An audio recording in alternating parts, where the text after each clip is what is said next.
오늘은 제3부 인간의 감사 86문, 87문을 배우도록 하겠습니다.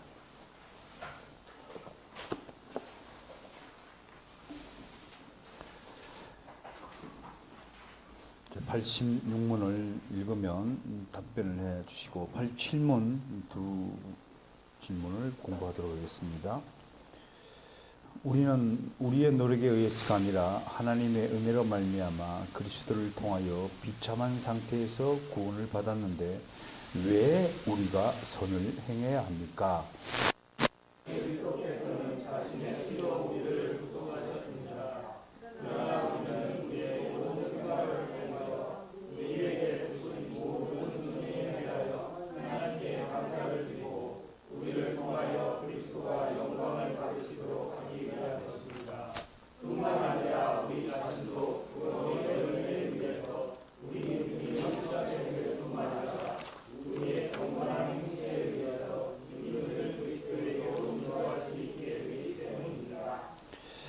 제87문 하나님께 감사하지도 않으며 회개하지도 않으므로 그 길에서 돌이켜 하나님께로 돌아오지 않는 사람도 구원받을 수 있습니까? 구원받을 수 없습니다.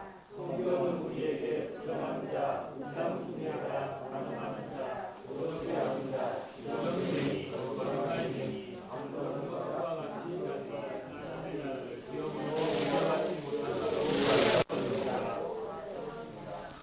우리는 지금 하이델베르그 요리문답을 배우고 있습니다. 하이델베르그는 크게 세 부로 나눌 수 있다고 했죠. 첫 번째 부분이 인간의 비참한 상태를 나타내는 것이었죠. 그것이 11문까지였죠. 그죠? 12문부터 85문까지가 이 비참한 죄인들을 하나님의 은혜로 구원시켜 주셨다라는 내용을 담고 있죠. 이제 끝 129문까지 그러면 구원받은 백성이 어떻게 살아야 될 것인가, 그것을 하이델베르그 요리문답 한마디로 감사하며 살아야 한다. 특별히 뒤에 나오지만 96문인가요? 거기부터 십계명을 지키는 삶을 살아야 한다. 그것이 십계명을 지키는 삶이 인간이 하나님께 올려드리는 최고의 감사의 표시다. 그렇게 말을 하고 있습니다. 우리는 감사를 잊어버리면 안 되죠. 하나님 은혜로 구원을 받았는데 모든 그 은혜에 대해서 감사하는 것은 당연한 것이고, 우리가 감사할 때 하나님께 영광을 올려드린다라고 그렇게 우리 교리문답 고백하고 있습니다. 또한 우리가 감사의 삶을 살 때에 우리의 이웃들이 보고 그리스도에게로 올 수 있다라고 그렇게 86문이 대답을 하고 있습니다.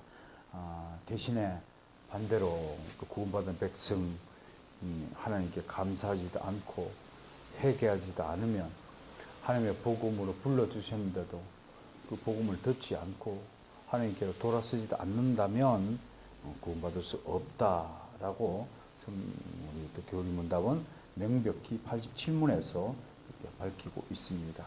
특별히 부정한 자, 우상숭배자, 가늠하는 자, 도둑질하는 자, 주중뱅이, 거짓말쟁이, 강도 등과 같은 자들은 하나님 나라의 기업을 물려받지 못한다 라고 분명히 성경 말씀을 인용해서 우리에게 가르치고 있습니다. 오늘은 특별히 감사라는 주제를 가지고 성경을 살펴보는데요. 그 중에서 사도 바울 서신 중에서 우리는 골로새서를 감사의 대표적인 편지로 그렇게 우리가 생각을 합니다. 골로새서에서는 곳곳에 감사가 무엇이고 왜 감사를 해야 하고, 또 감사를 통해서 우리가 어떤 유익을 얻는지에 대해서 우리가 많은 것들을 접할 수 있습니다. 우선 골로새서 1장 3절 한 몇 가지 구절만 찾아서 같이 한번 봉독해 보겠습니다. 골로새서 3장 볼까요? 시작. 우리가 너희를 위하여 기도할 때마다 하나님 곧 우리 주 예수 그리스도의 아버지께 감사하노라. 기도할 때마다 하나님께 감사한다고 사도 바울은 말씀을 하고 있습니다. 자, 그렇다면 항상 성경을 연구할 때는 제일 첫 번째 배경을 보아야 한다. 역사적 배경, 지리적 배경, 문화적 배경을 살피라 그랬습니다. 이 때가 어느 때냐면 사도 바울이 지금 로마 감옥에 있을 때 쓴 글들이죠. 그래서 이것들을 우리가 빌립보서와 에베소와 골로새서 세 권을 우리가 감옥에서 썼다 그래서 무슨 서신이라 합니까? 옥중서신이다. 골로새서를 쓸 때 바울 목사님의 나이가 어느쯤 됐냐고 할 것 같으면 약 한 60세 저 정도 된 것 같아요. 저때쯤 된 것 같아요. 저나 봉무사님쯤 될 때 이때 이제 골로새서를 쓰신 것 같아요. 그러니까 한 20년 이상 선교에 완전히 20, 30년 동안 선교에 헌신하신 분이 드디어 이제 감옥에 gat혀서 사형 집행을 기다리고 있는 그때입니다. 그런데 우리 사도 바울 목사님은 이 죽을 날을 얼마 앞둔 그 시점에 정말 감사로 충만해 있다는 것을 골로새서를 통해서 알 수 있습니다. 1장 12절 볼까요? 시작. 우리로 하여금 빛 가운데에서 성도의 기업의 부분을 얻기에 합당하신 아버지께 감사하게 하시기를 원하노라. 여러 감사가 있는데 사도 바울은 성도라는 것을 하나의 기업으로 보는 거예요. 우리가 성도가 된 것 자체가 하나님의 기업을 물려받았다는 거예요. 정말 놀라운 감사의 표현이 아닐 수 없습니다. 우리는 성도가 됐음에도 불구하고 더 많은 것들 필요로 하고 있지 않습니까? 우리가 하나님의 영원한 백성이 되었으면 그것으로서 모든 것을 다 받았음에도 불구하고 또 이 땅에 살아가기에 필요한 것들이 또 너무 많다고 우리는 생각하지 않습니까? 여러분, 오늘 사도 바울이 12절에 고백하신 성도의 기업의 부분을 얻기에 합당하게 하신 아버지께. 이 참 말을 길게 늘려서 미안하지만 사실은 간단한 이야기입니다. 성도가 된 것 그 자체가 우리가 하나님 기업을 얻었다고 얘기하는 거예요. 여러분 정말 그렇게 믿습니까? 정말 성도가 된 것에 대해서 감사하는지요? 2장 6절과 7절 읽습니다. 시작. 그러므로 너희가 그리스도 예수를 주로 받았으니 그 안에서 행하되 그 안에 뿌리를 박음 세움을 받아 교훈을 받은 대로 무덤에서 감사함을 넘치게 하라. 오늘 또 사도 바울은 우리에게 감사를 어떻게 하라고 하냐면 넘치게 하라 그렇게 말하고 있습니다. 넘치는 감사가 성숙한 신앙의 절대적인 표징이 된다라고 우리에게 가르쳐주고 있는 것입니다. 인색한 감사자가 되지 말라라는 가르침이죠. 또 그리고 억지로 감사하지 말라는 그런 가르침도 포함이 되어 있다고 보겠습니다. 그 고든 맥도날드 목사라고 있는데요. 복음주의권의 목사님입니다만은 그 하나님이 축복하는 삶이라는 책에서 그 영혼에도 질이 있다. 그 말이 아주 기억이 나네요. 그 질이 뭐냐면 스피리추얼리티, 영성이다. 그렇게 얘기하고 성령 안에서 그리스도 안에서 하나님의 말씀을 통해서 예수님을 닮아가는 삶이 영성이 아닌가 뭐 그렇게 해석을 하면서 우리에게 이렇게 질문을 합니다. 어떤 노인이 되고 싶은가? 질문합니다. 어떤 노인이 되고 싶어 하는가? 그러면서 이제 어린아이부터 노인으로 늙어가는 과정 중에서 특징적인 변화를 이야기합니다. 물론 의학적으로 또 심리적으로 또 뭐 여러 가지 정신적으로 우리가 성장 과정을 이렇게 할 겁니다. 공자는 뭐 15세 때 지유와 학문의 뜻을 두고 그죠? 30세 때 바로 쓰고 40세 때 뭐 유혹을 물리칠 수 있는 능력을 가지고 뭐 이렇게 나눴지만 또 의학적으로는 우리가 영유아기가 있고요. 발달기에 보면 또 무슨 기가 있어요? 유아기가 있고요. 또 그다음에 소년기가 있고요. 아동기, 소년기, 그다음에 뭐 청소년기, 청년기, 뭐 요즘에는 또 청년이 하도 이제 다 청년이니까 그래서 중장년 그리고 장년을 나눠 가지고요. 그다음에 고장년 이렇게 얘기하고 그다음 바로 이제 장년 다음에 이제 노인이잖아요. 그 노인으로 부르기 싫으니까 이제 고장년이라고 한번 그런 모양입니다. 그래서 그게 노인정 가면 그게 확실히 드러난답니다. 보통 우리는 65세 되면 이제 무료죠? 버스가요. 그렇게 되어 있죠. 지금 65세. 얼마 안 남았습니다. 예? 65세입니다. 아, 그때 되면 이제 지하철하고 좀 무료입니다. 그런데 이제 그 지하철 무료 성격 가지고 노인들 가면 뺨 맞는답니다. 이런 애송이 같은 놈이. 거기는 뭐 80세가 돼야 겨우 노인 들어가지. 요즘 한국 사회가 그렇게 됐답니다.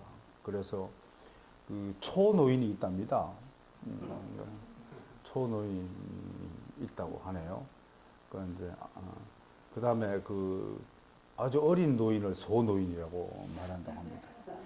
그래서 이제 초노인쯤은 되어야 이제 노인 행사를 하고, 그래서 이제 완전히 90살 넘고 이제 눈이 희미하고 해야 하는 사람을 장노인이라고 이렇게 한답니다. 아무튼 이렇게 발달되고 또 있지만 어떤 노인이 되고 싶은가라고 했을 때 고도메 도널드 목사는 그 책에서 감사하는 노인이 되어야 한다. 그 다음에 감사로 인생을 마무리 짓는 삶이 되어야 한다라고 우리에게 가르쳐 주고 있습니다. 저는 감사하는 사람은 어떤 사람인가라고 생각을 해보면 한 5가지를 여러분에게 소개할 수 있을 것 같습니다. 첫 번째, 건강한 사람이 되어야 난 감사할 수 있다고 봅니다. 물론 그건 영육의 강건이겠죠. 영육 강건에서 첫 번째, 육체적으로 건강해야 됩니다. 저는 그 있으면서 건강해야 되겠다. 건강하고 몸도 비실비실하면 그게 안 되는 거예요. 감사 찬양이 나오지 않는다. 여러분 건강합시다. 건강한 사람이 되어 감사의 신앙을 가진다. 두 번째, 저는 좀 긍정적인 사람이 되어야 한다라고 봅니다. 긍정적이어야 좀 감사 찬양이 이루어지지 않을까 생각을 해봅니다. 똑같이 눈을 가지고 똑같은 사물을 보는데 어떤 사람은 어두운 면을 보고 어떤 사람은 밝은 면을 봅니다. 어떤 사람은 실패하는 요인만 보고 어떤 사람은 성공의 요인을 보죠. 우리 정당권 파송했을 때 12명 보냈는데 10명은 안 된다고 보고를 하고요. 2명만이 정말 젖과 꿀이 흐르는 약속당 맞습니다. 라고 했지만 하나님이 누구의 손을 들어주셨나요? 결국은 소수의 긍정적인 눈, 할 수 있다라는 눈을 가진 사람들의 편을 손을 들어주지 않습니까? 우리가 살아가면서 내가 가진 것을 바라보지 않고 나에게 없는 것을 생각하는 사람이 제일 불행한 사람이다. 그렇게 말을 하지 않습니까? 좀 더 좋은 집을 가졌으면, 좀 더 교회가 좀 더 좋은 시설을 갖추었으면, 넓은 곳에 갔으면, 뭐 이런 욕심들이 다 우리를 스스로 불행하게 만든다고 하는 것입니다. 좀 밝은 면, 좀 긍정적인 면을 바라보면서 그 사람의 부족한 면을 지적하지 말고 그 사람이 가지고 있는 장점을 자꾸 주변에 알려서 야, 저 사람은 정말 나보다도 훨씬 이 점에서는 명백히 뛰어나 라고 다른 사람을 자랑해주고 치켜세워주고. 그래서 제 아내도 뭐 25년 동안 애들을 가르치다 보니까 버릇처럼 야, 너 왜 그래? 라는 말이 입에 붙어버렸어요. 지금은 좀 의식적으로 많이 노력하고 있지만 이런 것들이 다른 사람의 영혼을 파괴할 수 있거든요. 우리가 말해. 저도 사실은 뭐 목회자이면서도 부지부식간에 다른 사람을 공격하고 지적하는 경우가 허다히 있단 말이에요. why do라는 말은 절대로 그 금지, 심리학에서도 금지요, 금지요. 넌 왜 이렇게 하니? 그 말은 다른 사람의 영혼을 파괴하는 말이에요. 그거는 정말 사탄의 언어라고요. 야, 너, 그럼에도 불구하고잖아요. 야, 너 이렇게 하면 정말 예쁘구나. 그렇게 긍정적으로 말을 할 수 있어야 됩니다.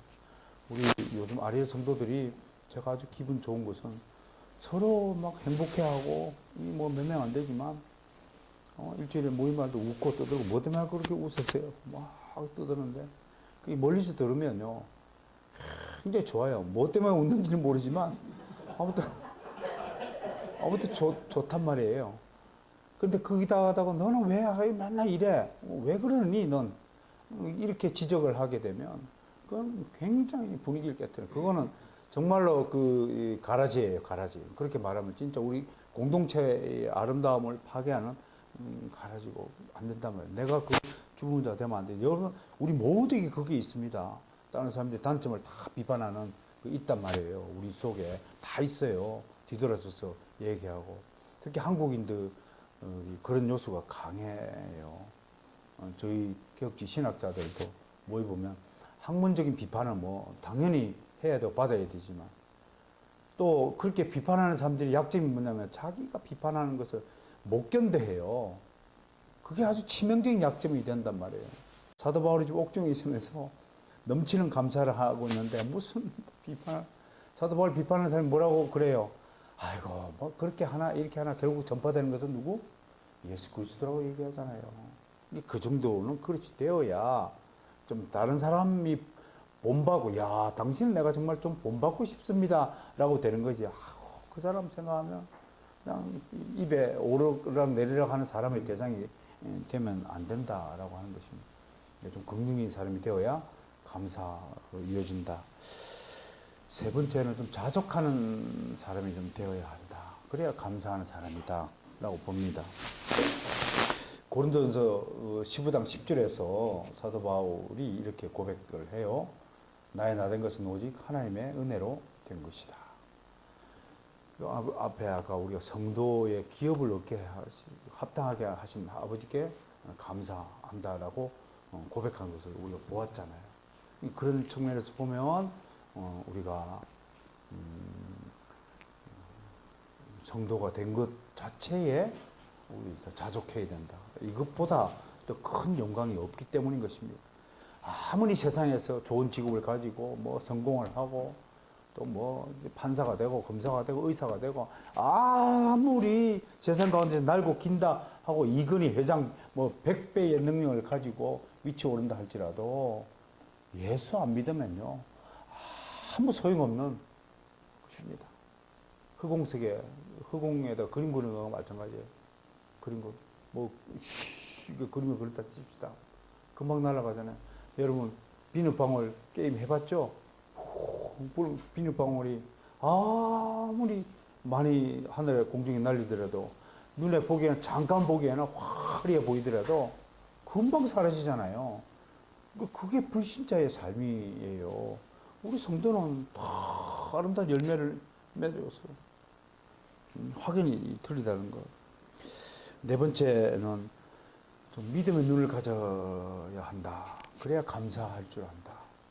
믿음의 눈이야말로 하나님의 눈이 될 것이다. 좀 믿음으로 해석을 할 줄 알아야 된다. 그러면 불평할 것도 감사가 돼요. 제 경험상 그래요.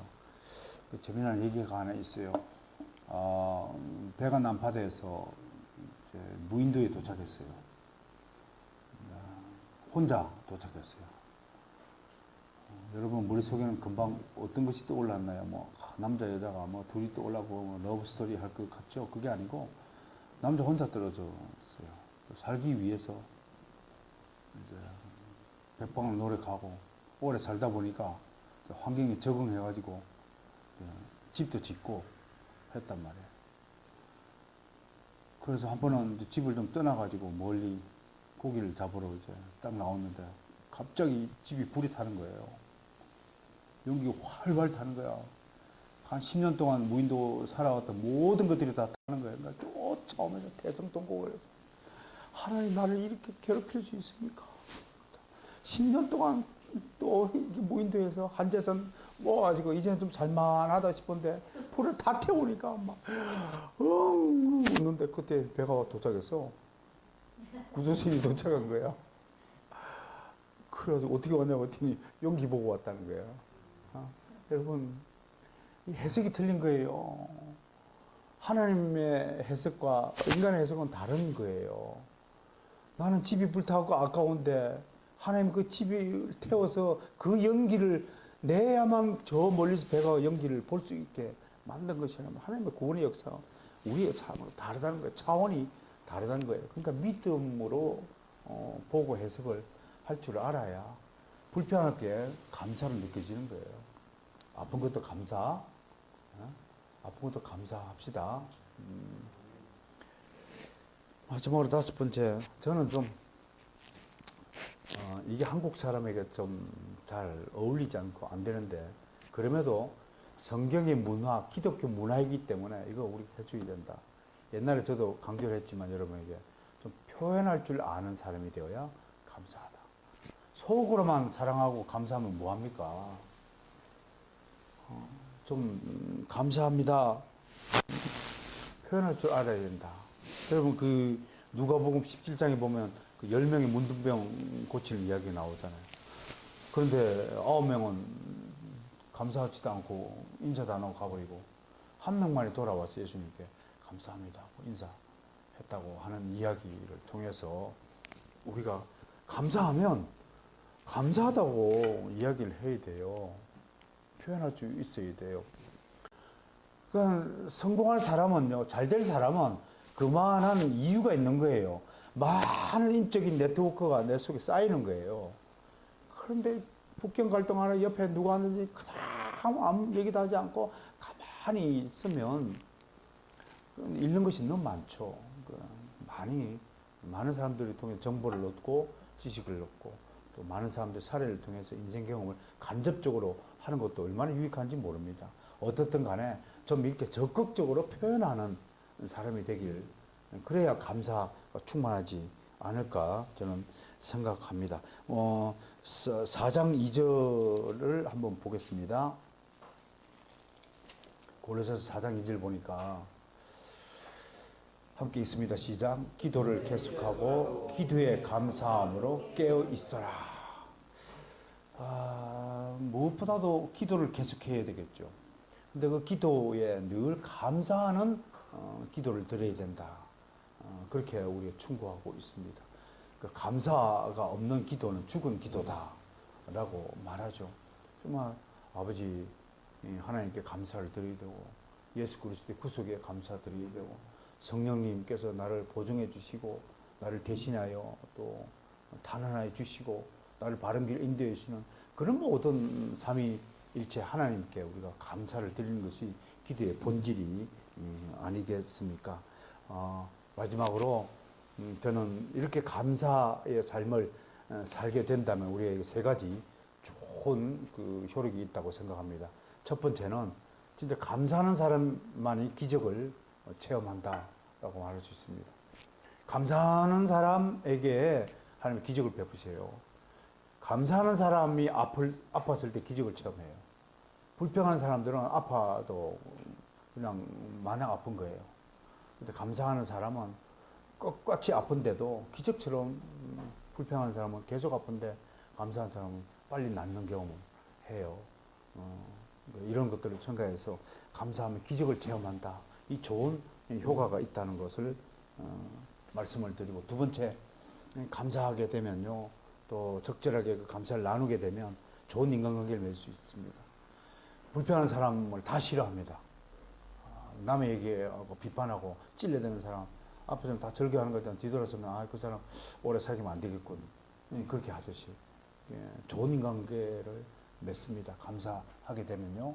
그래서 이런 좋은 인간관계를 또 그때만 쓰지 말고 반드시 인사를 나누고 내가 미션에 잘 도착했느냐 답장이 금방 오고 이런 관계가 되면 앞으로 중국 가서도 베이징에서 어디든지 연락을 취하고 서로 만나 저녁 먹으면 그런 것들이 진짜로 복음을 전하는 절호의 기회란 말이에요.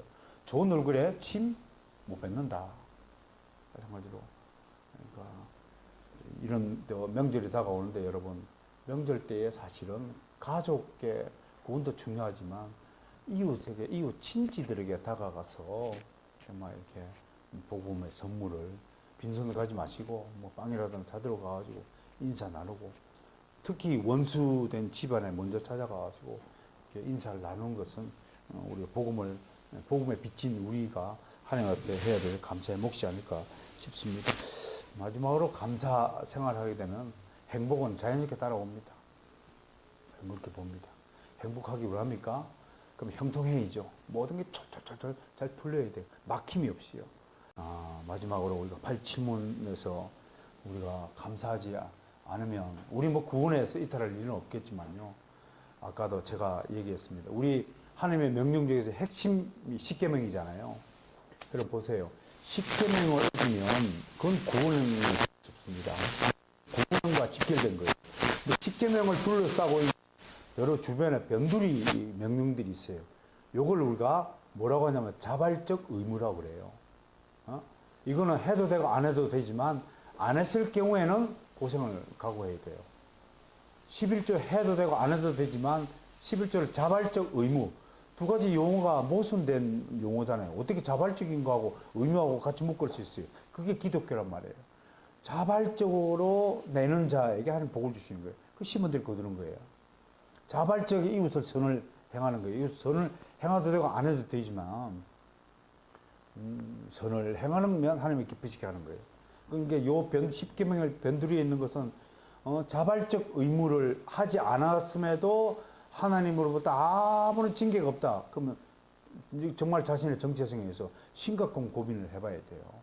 그러니까 이런 것들을 우리가 좀 생각을 하면서 87문의 답이 구원받을 수 없습니다 라고 했지만 우리는 구원의 문제가 아니라 자발적 의무에 대해서 하나님께 영광을 올리고 하나님이 기쁘시게 하는 일이 무엇인가를 더 궁구할 때 정말로 우리가 감사하는 사람이 되어야 되겠다라는 것을 다시 한번 강조하면서 오늘 모든 예배를 마치고자 합니다.